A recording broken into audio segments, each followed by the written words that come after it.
Welcome to Explore with Adam. Today, we're diving into something pretty wild. Operation Highjump and the Hollow Earth theory. The Hollow Earth, right. Sounds like something straight out of science fiction. Yeah, it kind of is, but there's this weird mix of actual history and wild speculation surrounding it, especially when you tie it to Operation Highjump. Operation Highjump, that real U.S. Navy expedition to Antarctica back in '46. The one and only. Officially, it was all about scientific research and mapping Antarctica. But of course, it wouldn't be a good deep dive without some juicy conspiracy theories. Oh, there are plenty.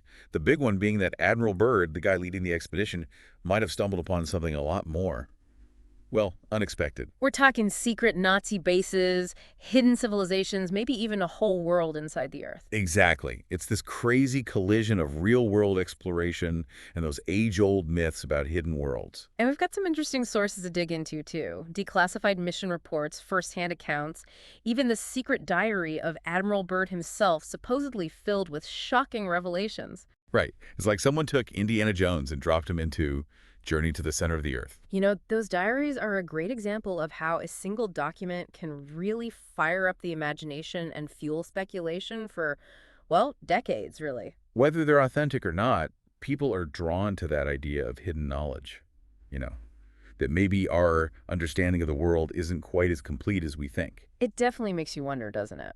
Okay, so let's back up for a second. What do we actually know happened during Operation Highjump?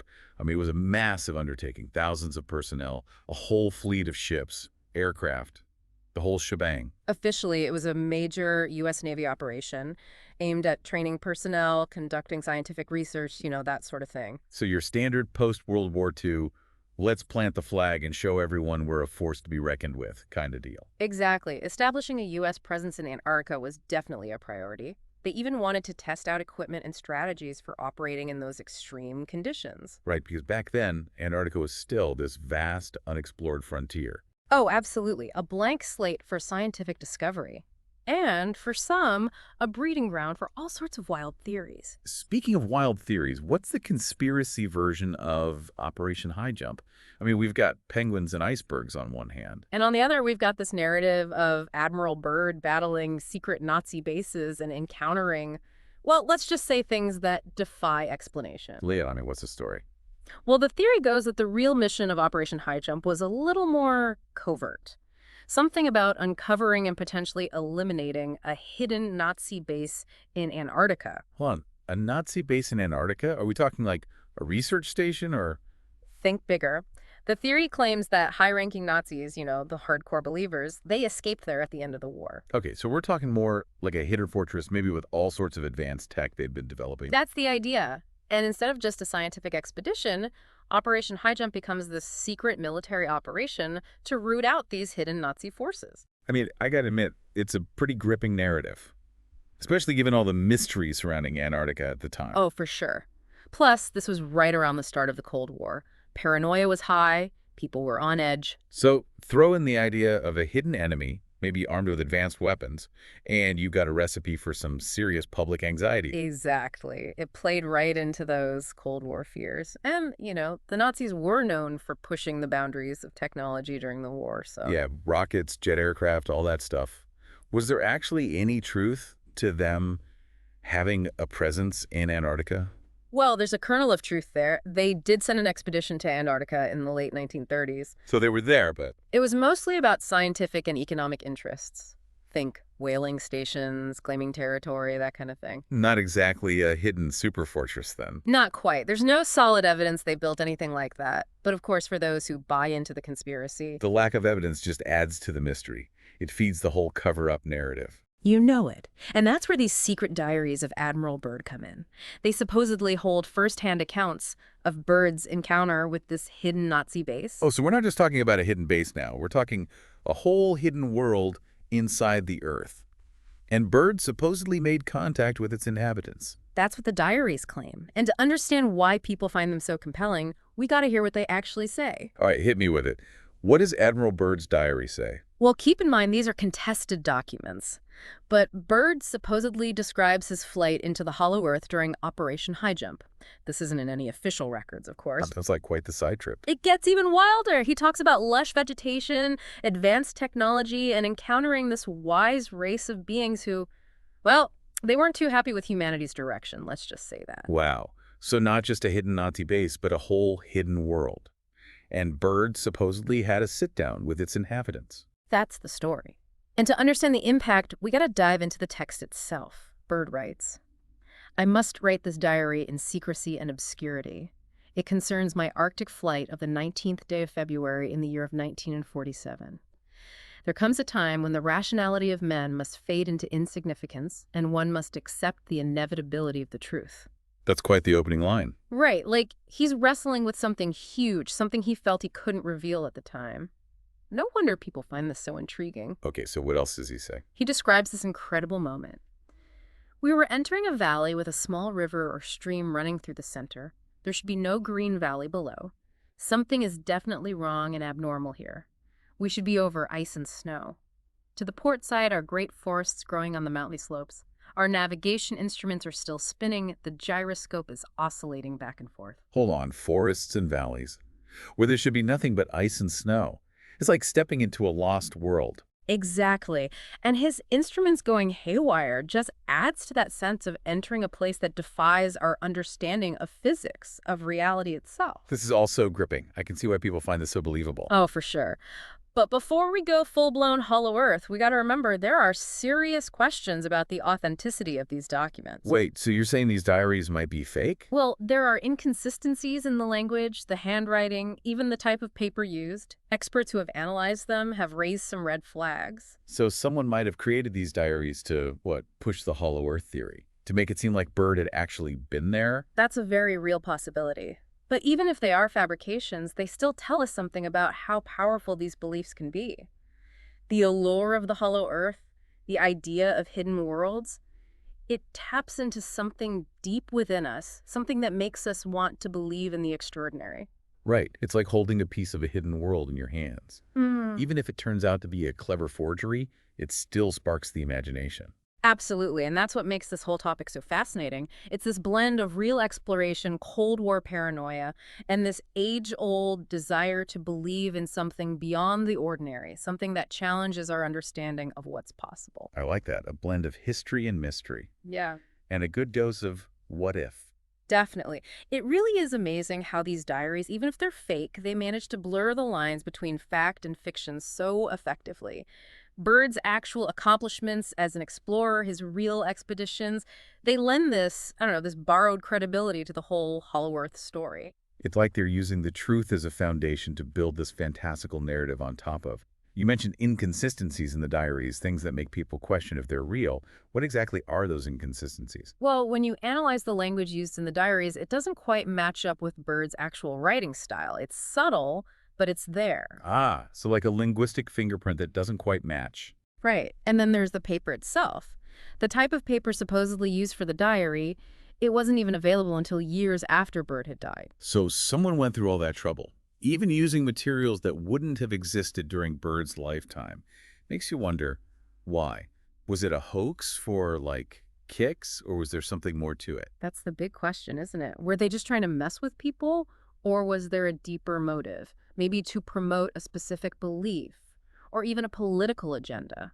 It's kind of unsettling to think someone would go to such lengths to deceive people, especially with something like a historical document. I agree. It really highlights how important it is to think critically, not just accept things at face value, especially when they sound too good to be true. Especially in this day and age, with so much information flying around, it's easy to get caught up in something that sounds exciting but isn't necessarily true. Absolutely. But let's not forget that the Hollow Earth theory, even without those Byrd diaries, it's got a pretty long history, predating both Operation Highjump and the Nazis by centuries. Yeah, it's not just a product of 20th century conspiracy theories, is it? Not at all. It taps into something deep in the human psyche, this fascination with hidden worlds and mysteries that go beyond our understanding. Okay, so where does this whole Hollow Earth idea come from? I mean, it's got to be older than those Byrd diaries. Oh yeah, way older. You can trace it back to ancient myths and legends from cultures all over the world. The Greeks had their underworld. The Norse had their realm beneath. Yggdrasil, the world tree. Right, and so many indigenous cultures have stories of spirits or ancestors living beneath the Earth's surface. Exactly. It seems like this idea of a hidden world, a realm beneath our feet, it's something that has resonated with people for a very long time across cultures and throughout history. It's like this universal fascination with what lies beneath the surface, both literally and metaphorically. There's definitely something to that. I think it speaks to our innate curiosity, our desire to explore the unknown, and maybe even a deeper longing for connection to something greater than ourselves. Right, like the Earth itself is holding secrets, whispering tales of ancient knowledge just waiting to be uncovered. And those whispers have been around for a long time. Even some well-known scientists and thinkers entertained the idea of a hollow Earth, though not in the way we might picture it today. Wait, are you telling me there were actual scientists who believe in a hollow Earth? Oh, yeah. Back in the 17th century, Edmund Halley, the astronomer famous for Halley's Comet. The Halley. He believed in a hollow Earth. That's not something you hear every day. Well, it was a different time, and scientific understanding was different back then.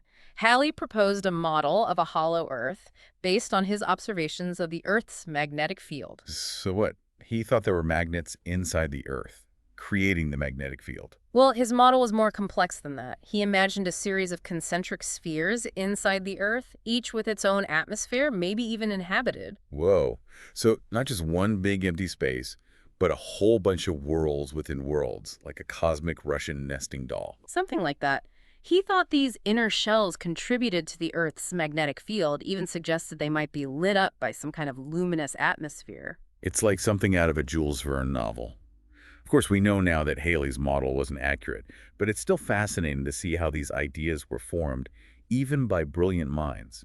It reminds us that even the smartest people can be wrong sometimes, and that science is a constantly evolving process. Right, we're always learning and refining our understanding of the world.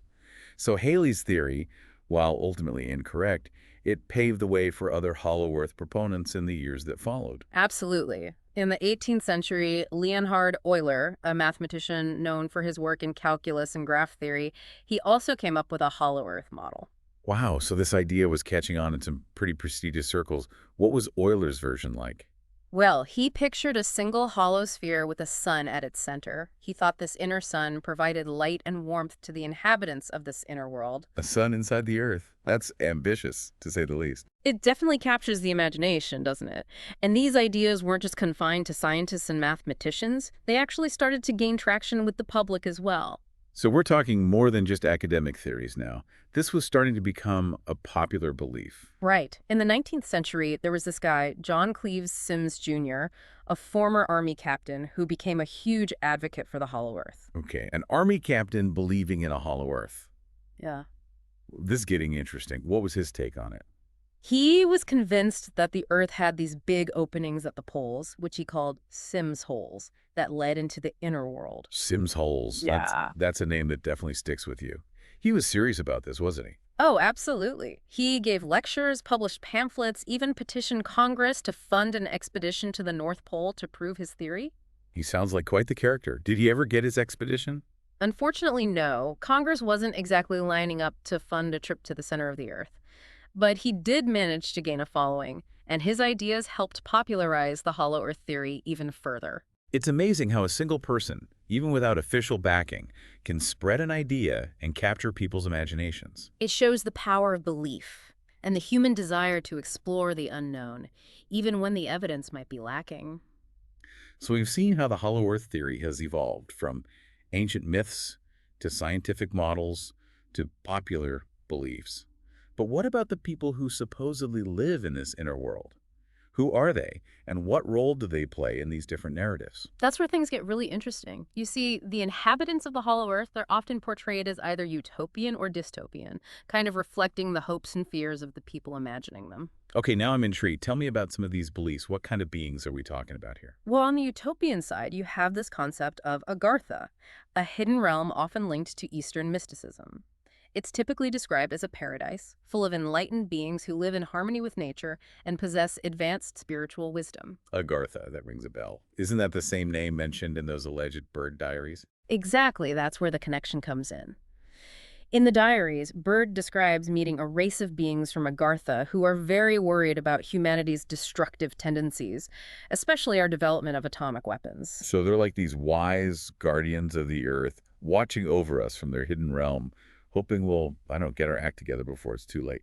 That's one interpretation. And it's a theme that resonates with a lot of people, especially today with all the challenges we face, like climate change and the threat of nuclear war. Right, it's like projecting our hopes onto this hidden world, imagining a better future for humanity, guided by those who have already figured it out. Exactly. But it's not all sunshine and rainbows down there. There are also dystopian depictions of the Hollow Earth. Oh, so it's not all utopian paradises and wise guardians. There's a darker side to this as well. Absolutely. Some theories describe the Hollow Earth as a refuge for ancient, often malevolent beings, like creatures from mythology lurking in the shadows waiting to strike. Yikes. So it's like a subterranean horror movie waiting to happen. Right, and those darker depictions often reflect the anxieties of the time. For example, in the early 20th century, after the horrors of World War I and the rise of new technologies, people were afraid of what those technologies might unleash. So the Hollow Earth becomes a canvas for our anxieties, a place where our fears of the unknown can manifest in all sorts of creepy ways. Exactly. It's a reflection of our inner struggles, of the potential for both good and evil within us, played out on this grand, hidden stage beneath our feet. It's amazing how this one concept, the Hollow Earth, can hold so many different meanings, from utopian dreams to dystopian nightmares, from ancient myths to modern anxieties. It really highlights the power of storytelling and our need to make sense of the world around us, even if those explanations veer into the fantastical. Okay, so we've talked about the history of the Hollow Earth theory, the different beings that supposedly live there, and the psychological factors that might drive these beliefs. But there's one big piece of this puzzle we haven't addressed yet. You mean the Nazis? The one and only. So let's finally tackle this whole Nazi Hollow Earth connection. The idea that not only did they escape to Antarctica, but they might have found their way into this hidden world. All right, let's dive into that rabbit hole. It really is fascinating how the Hollow Earth theory intersects with this whole other fascination people have with what happened to the Nazis at the end of World War II. It's like the perfect storm of conspiracy theory elements, right? A hidden world, a defeated enemy with potentially advanced technology, and whispers of secret societies and occult beliefs. Exactly. And don't forget, this was during the Cold War, a time when people were already on edge, worried about hidden threats and secret agendas. So the historical context really adds fuel to the fire. It's not just about a fascination with hidden worlds, it's also about those Cold War anxieties, that fear of a resurgent Nazi threat. Right. The Hollow Earth, in this context, becomes more than just a hidden realm. It becomes a potential staging ground for a Fourth Reich, a secret base where they could regroup and rebuild. Okay, but let's be realistic for a second. Is there any actual evidence that the Nazis made it to Antarctica, let alone found a way into the Hollow Earth? Well, as we talked about earlier, they did have that expedition to Antarctica in the 1930s, but there's no proof they established anything substantial there. Definitely not a hidden fortress filled with superweapons. But the fact that they were there at all, even if it was just for a scientific expedition, that's enough to spark the imagination, right? It's like a blank space on the map, just waiting to be filled in with all sorts of possibilities. Exactly. And that's what makes the Nazi Hollow Earth theory so compelling. It takes that blank space and fills it with tales of secret U-boat missions, hidden bases under the ice, even advanced flying craft, often described as disc-shaped or saucer-like. Wait a minute, Nazi flying saucers, is that where the whole UFO connection comes into play? Bingo. A lot of these theories get intertwined with the idea that these flying saucers were either created by the Nazis or maybe even given to them by aliens. Okay, now we're really venturing into the realm of speculation. But it's interesting how these different threads, the Hollow Earth, the Nazis, and UFOs, all get woven together into this grand, interconnected narrative. It's like a conspiracy theory buffet. You can pick and choose which elements you want to believe in and how they all fit together. So we have this mix of real history, Cold War fears, and a whole lot of speculation, all converging on this idea of a Nazi presence in the Hollow Earth. But what about Admiral Byrd? How does he fit into this particular story? Well, as we discussed earlier, Operation Highjump, with its size and secrecy, it's become a focal point for those who believe in the Nazi Hollow Earth connection. Right, because the theory is that the real mission of Operation Highjump was to find and eliminate this supposed Nazi base. Exactly. And some people even claim that Byrd might have encountered Nazi flying saucers during the expedition or even ventured into the Hollow Earth himself. And this is where those alleged Byrd diaries come back into the picture, right? Yeah. The ones that supposedly describe his encounter with the inhabitants of the Hollow Earth and their warnings about atomic weapons. You got it. Even though those diaries are probably fake, they still add fuel to the fire. They depict Byrd encountering a hidden civilization, a race of beings aligned with Nazi ideology, and those descriptions of flying saucers definitely don't hurt the story. So it's a tangled web of speculation, weaving together real events with fabricated accounts and fringe theories. It's a classic example of how conspiracy theories can take root and spread, blurring the lines between fact and fiction, appealing to our desire for mystery and intrigue. It's like a choose-your-own-adventure conspiracy theory. You can pick and choose which pieces of information you want to believe in and how they all connect. Exactly. And the more fantastical the narrative, the more appealing it seems to be for those who are looking for answers outside of mainstream explanations. It's like belonging to a secret club, a group of people who have access to knowledge that the rest of the world is oblivious to. That can be very powerful, especially in a world that can feel chaotic and uncertain. It's true, and that's one reason why these theories, even the ones that lack evidence, can be so persistent. They offer a sense of belonging, of shared belief, which can be very comforting, especially in times of uncertainty or anxiety. So it's not just about the facts, it's about the emotional needs that these beliefs fulfill, the sense of meaning and connection they provide. Exactly. It's a reminder that we're not just rational beings, we're emotional beings too, and our beliefs are often shaped by our feelings as much as by logic and evidence.